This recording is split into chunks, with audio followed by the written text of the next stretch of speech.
Hello everyone, welcome to our channel. तो आज मैं लेकर आई हूँ हिस्ट्री के सबसे important topic that is Vedic period से बार बार पूछे जाने वाले क्वेश्चंस। ये हमारी सीरीज़ का पार्ट 9 है, जो specially TGT, PGT, state TET और सीटेट जैसे एग्ज़ाम्स की प्रेपरेशन कर रहे लोगों के लिए बनाया गया है। ये क्वेश्चंस आपकी प्रेपरेशन को और भी मजबूत करेंगे। तो चलिए बिना देर किए शुरू करते हैं आज का वीडियो। क्वेश्चन नंबर 1 इज ऋग्वैदिक काल में सर्वाधिक वर्णित नदी कौन सी है? गंगा, सरस्वती, यमुना या फिर Sindhu? The right answer is option number D, that is Sindhu. तो ऋग्वेद में सिंधु नदी का सबसे अधिक बार उल्लेख है, जो कि 37 बार है।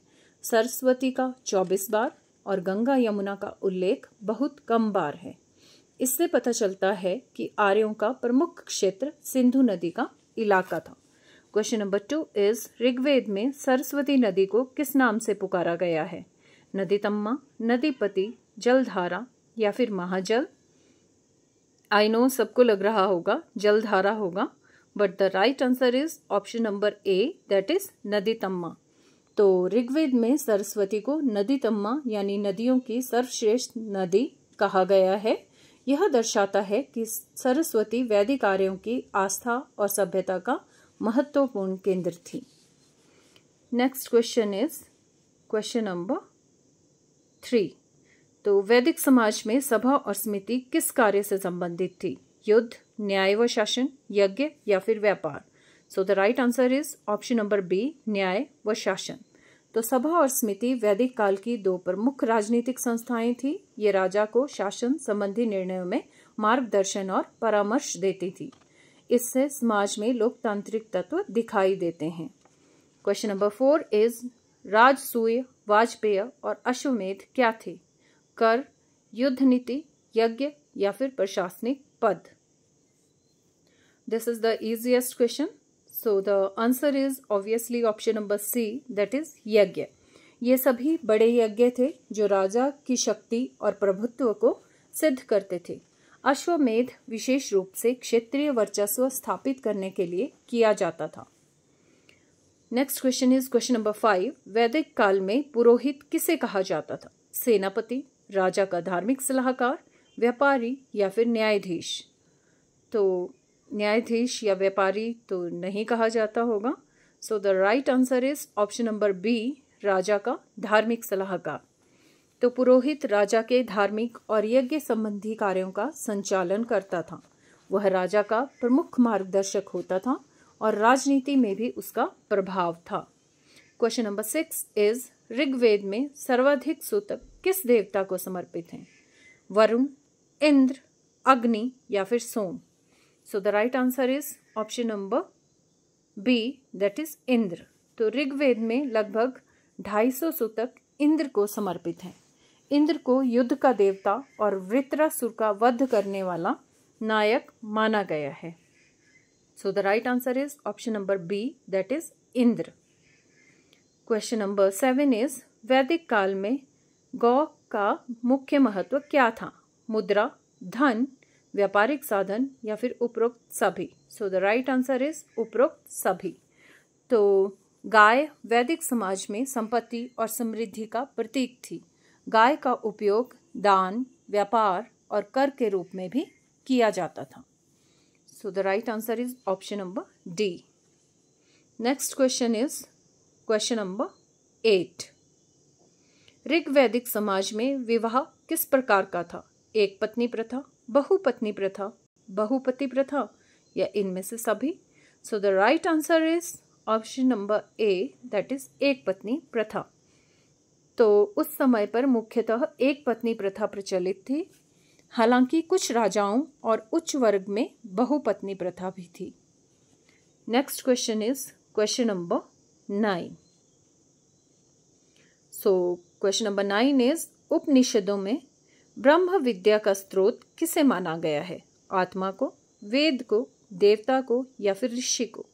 The right answer is option number A, that is आत्मा। तो उपनिषदों में आत्मा और ब्रह्मा की एकता पर जोर दिया गया है। यह ज्ञान ही ब्रह्म विद्या कहलाता है। जिसे मुक्ति का साधन माना गया है। सो the right answer is option number A, that is आत्मा। क्वेश्चन नंबर 10 इज वैदिक काल में राजा को किस उपाधि से संबोधित किया गया? जनपति, ग्रामपति, नृपति या उपरोक्त सभी? सो the right answer is option number D, that is उपरोक्त सभी। तो राजा को जनों का पति यानी जनपति, ग्राम का पति यानी ग्रामपति और प्रजा का रक्षक यानी नृपति कहा गया। इससे उसके सामाजिक और राजनीतिक महत्व का पता चलता है। सो the right answer is option number D. Question number 11 is वैदिक अर्थव्यवस्था का प्रमुख आधार क्या था? कृषि, उद्योग, व्यापार या फिर कर? सो the right answer is option number A, that is कृषि। तो वैदिक समाज मुख्यतः कृषि प्रधान था। लोग खेती, पशुपालन और दुग्ध उत्पादन पर निर्भर थे। So the right answer is option number A, that is कृषि। Next question is question number 12। दस्यु शब्द वैदिक साहित्य में किसके लिए प्रयुक्त हुआ है? आर्य, अनार्य यानी शत्रु, देवता या फिर पुरोहित? So the right answer is option number B, that is अनार्य। तो दस्यु शब्द का प्रयोग उन जातियों के लिए हुआ है जो वैदिक आर्यों की संस्कृति का पालन नहीं करती थी। उन्हें समाज का शत्रु माना जाता था। So the right answer is option number B, that is अनार्य। Next question is question number 13। वैदिक समाज में ग्राम का नेतृत्व कौन करता था? सभापति, ग्रामीणी, जनपति या फिर पुरोहित? तो ऑब्वियसली पुरोहित तो नहीं करता होगा। So the right answer is option number B, that is ग्रामीणी। तो ग्राम का मुखिया ग्रामीणी कहलाता था। वह न्याय व्यवस्था और सुरक्षा का ध्यान रखता था। So the right answer is option number B, that is ग्रामीणी। क्वेश्चन नंबर 14 इज वैदिक शिक्षा का माध्यम कौन सी भाषा थी? प्राकृत, संस्कृत, पाली या फिर अपभ्रंश? So I think everybody knows the answer of this question. The answer is option number B, that is Sanskrit. तो वैदिक साहित्य संस्कृत भाषा में रचा गया।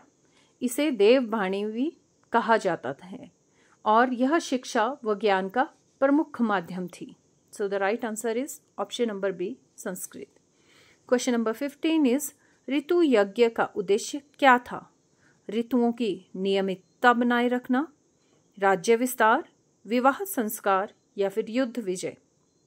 सो the right answer is option number A, ऋतुओं की नियमितता बनाए रखना। सो ऋतु यज्ञ का आयोजन प्रकृति और ऋतुओं के संतुलन के लिए किया जाता था। इससे कृषि का उत्पादन अच्छा होता था।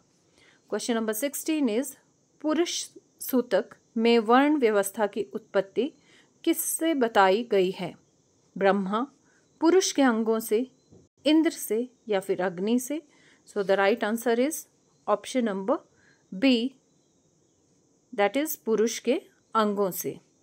तो ऋग्वेद के पुरुष सूतक में बताया गया है कि वर्ण व्यवस्था पुरुष के अंगों से उत्पन्न हुई। ब्राह्मण मुख से, क्षत्रिय बाहु से, वैश्य जंघा से और शूद्र पैरों से। क्वेश्चन नंबर 17 इज वैदिक काल में वर्ण व्यवस्था का आधार क्या था? जन्म, गुण और कर्म, धन या फिर सत्ता? So the right answer is option number B, that is गुण और कर्म। तो प्रारंभिक वैदिक काल में वर्ण व्यवस्था गुण और कर्म पर आधारित थी। बाद में यह जन्म पर आधारित हो गई। So the right answer is option number B, गुण और कर्म। क्वेश्चन नंबर 18 इज नासदीय सूतक किस ग्रंथ में वर्णित है? यजुर्वेद, सामवेद, ऋग्वेद या फिर अथर्ववेद? सो the right answer is yes, quickly guess the answer guys. So the answer is option number C, that is Rigveda.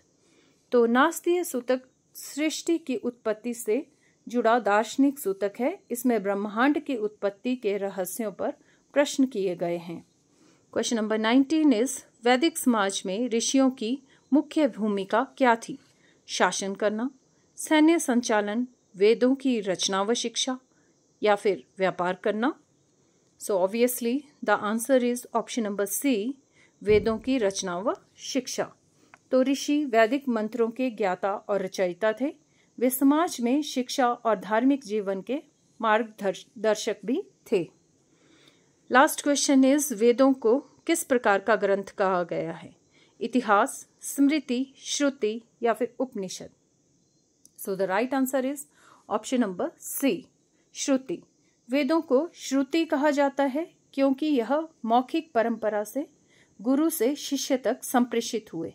इन्हें ईश्वर प्रदत्त ज्ञान माना गया। So thank you guys for listening to me.